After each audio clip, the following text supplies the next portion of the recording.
Je faisais le tour d'une chambre pour photographier les affaires à mettre en vente. Rien d'extraordinaire, juste du travail ordinaire. Je déplace le décodeur TV pour qu'il ne soit pas dans le cadre, et là, je reste figé. Sous le boîtier, posée comme si elle m'attendait, une montre. Mais pas n'importe laquelle. Une montre avec des diamants, qui brille comme si elle sortait de la bijouterie. Je la prends délicatement dans ma main et je lance, à moitié en blaguant, vers l'escalier. Je peux vendre la montre en diamant? Le silence. Puis un cri. Un cri qui me fait sursauter. Et j'entends des pas qui montent l'escalier à toute vitesse. La cliente débarque dans la pièce, les yeux écarquillés, les mains tremblantes.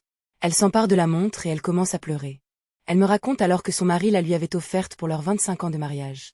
Qu'elle l'avait égarée sans savoir comment. Et que depuis, elle vivait avec cette terreur au fond du ventre, le jour où il allait lui demander de la mettre. Elle ne lui avait jamais dit. Jamais. Pendant toutes ces années, elle portait ce secret seule. Ce que j'ai vu sur son visage à cet instant-là, c'était pas juste du soulagement. C'était de la libération. Une simple montre cachée sous un décodeur, et moi, sans le savoir, je venais de lui ôter un poids énorme. Et vous? Vous avez déjà retrouvé quelque chose que vous pensiez perdu pour toujours? Un aimant. Voilà tout. Un simple aimant qui glisse sur le côté du frigo, et je me dis, tant qu'à faire, autant nettoyer derrière. Grosse erreur. Énorme. Je savais que ce serait pas parfait. Je m'attendais à un peu de poussière, quelques miettes. Ce que j'ai trouvé, c'était une autre chose. Un vrai musée de la honte domestique, préservé depuis des années. De la poussière en cauchis. Des miettes fossilisées. Une coquille de pâte une seule, solitaire, comme un vestige archéologique. Un ticket de caisse de 2021.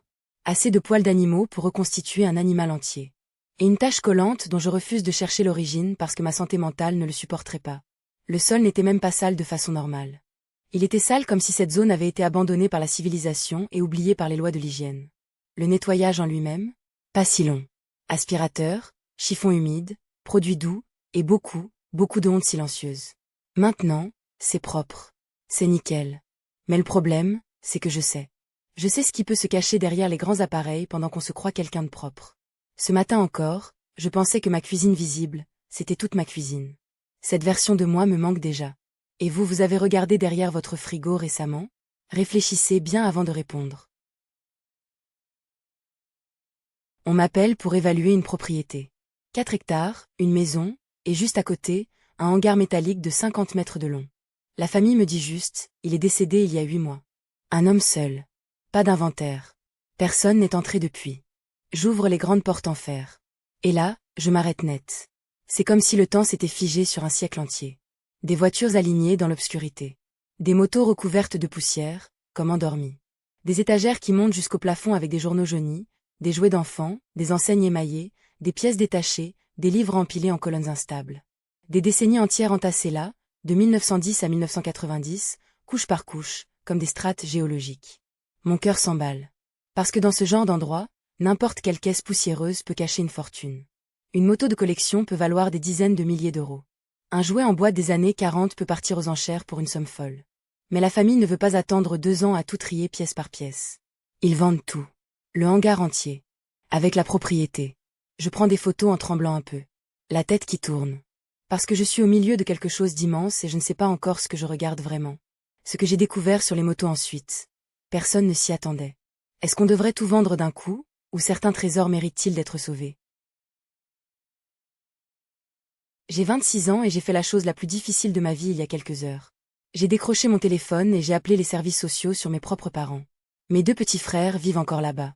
16 ans et 12 ans. Dans cette maison que je connais par cœur et qui me hante depuis des années. Des aliments pourris qui s'accumulent dans des coins oubliés. De la moisissure sur les murs. Des rongeurs. Des risques d'incendie partout. Une montagne de déchets et d'objets entassés jusqu'au plafond. Ce n'est pas une maison. C'est un danger permanent. J'avais essayé avant d'en arriver là. Plusieurs fois. J'avais proposé mon aide. J'avais tenté de convaincre, doucement, puis moins doucement. Rien n'avait changé. Alors j'ai choisi l'anonymat pour protéger mes parents autant que possible. Mais la vérité, c'est que l'anonymat ne protège plus personne quand des enfants dorment dans ces conditions chaque nuit.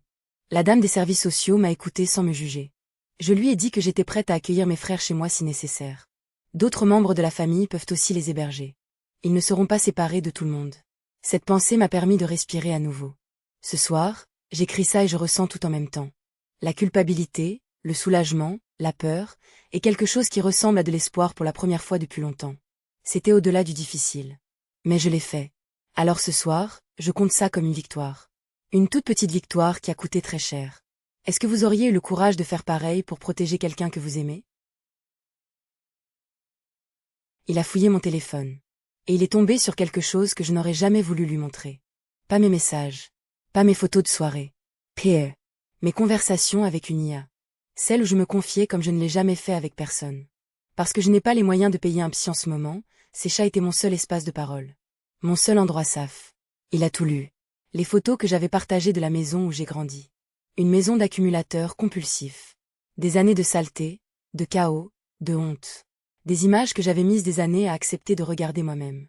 Et mes mots. Ceux où je décrivais le dégoût, la honte de l'enfance, les cicatrices que ça m'a laissées. Des choses que j'avais enfouies si profondément que même moi je les sortais à peine. Il a lu tout ça. En silence. Sans me prévenir. Et maintenant je ne peux plus le regarder dans les yeux. Je me sens mise à nu d'une façon que je n'avais pas choisie. Cette partie de moi, je la cachais depuis des années. À tout le monde. À lui. Et là, d'un coup, elle était étalée devant lui sans que j'aie eu mon mot à dire. Ce que j'ai ressenti quand j'ai compris ce qu'il avait vu, je ne sais même pas comment le nommer. Est-ce qu'il y en a parmi vous qui ont vécu ça? Qu'est-ce que vous avez fait? Quand j'ai eu mon premier appartement, j'étais convaincue que seules les femmes sans volonté laissaient traîner la poussière sur leurs plaintes. Je les frottais chaque semaine. Chaque semaine. Je repassais mes draps. Je triais mes chaussettes par paire, je rangeais mes boîtes Tupperware avec leur couvercle exactement assorti. Mon appartement était impeccable. Et moi, j'étais épuisée. Chaque week-end, je passais des heures à chasser une perfection que personne autour de moi ne remarquait. Personne ne venait chez moi en disant « Waouh, tes plaintes sont incroyables ». Personne ne s'extasiait devant mes chaussettes parfaitement roulées. Mais moi, je culpabilisais dès que je ne le faisais pas. C'était devenu une prison invisible, construite de mes propres mains. Et puis un jour, j'ai lâché. J'ai vraiment lâché. Les plaintes, 2 fois par an, si j'y pense. Les chaussettes, un bac propre, on plonge dedans, terminé. Les couvercles Tupperware, ce tiroir chaotique restera chaotique, et je m'en fiche royalement. Ce que j'ai récupéré à la place, c'est du temps. Du calme. Des week-ends qui ressemblent enfin à du repos.